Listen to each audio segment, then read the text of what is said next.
എല്ലാവർക്കും നമസ്കാരം. ഇന്ന് ജൂൺ 21 ലോക സംഗീത ദിനം. 1976 അമേരിക്കൻ സംഗീതജ്ഞനായിരുന്ന ജോയൽ കോയലാണ് ആദ്യമായി ഇത് നിർദ്ദേശിച്ചത്. എന്നാൽ 1982 ഫ്രാൻസിലാണ് ഇത് ആദ്യമായി നടപ്പിലായത്.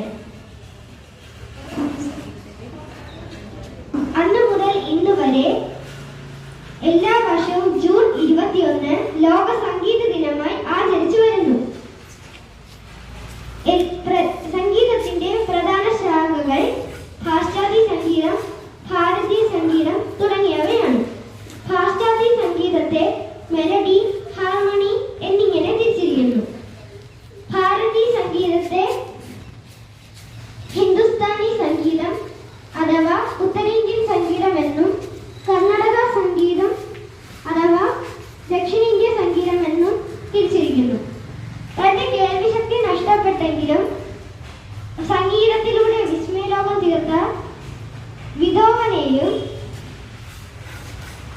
സംഗീതത്തിന് വേണ്ടി ജീവത്യാഗം ചെയ്ത ഹിന്ദുസ്ഥാനി സംഗീതജ്ഞനായിരുന്ന മിയാൻ ടാൻസനെയും കർണാടക സംഗീതത്തിൽ ത്രിമൂർത്തികൾ എന്നറിയപ്പെടുന്ന ത്യാഗരാജസ്വാമികൾ, മുത്തുസ്വാമി ദീക്ഷിതർ, ശ്യാമശാസ്ത്രികൾ എന്നിവരെയും മലയാളിക്കെന്നും അഭിമാനിക്കാവുന്ന ശ്രീ സ്വാതി തിരുനാൾ മഹാരാജാവിനെയും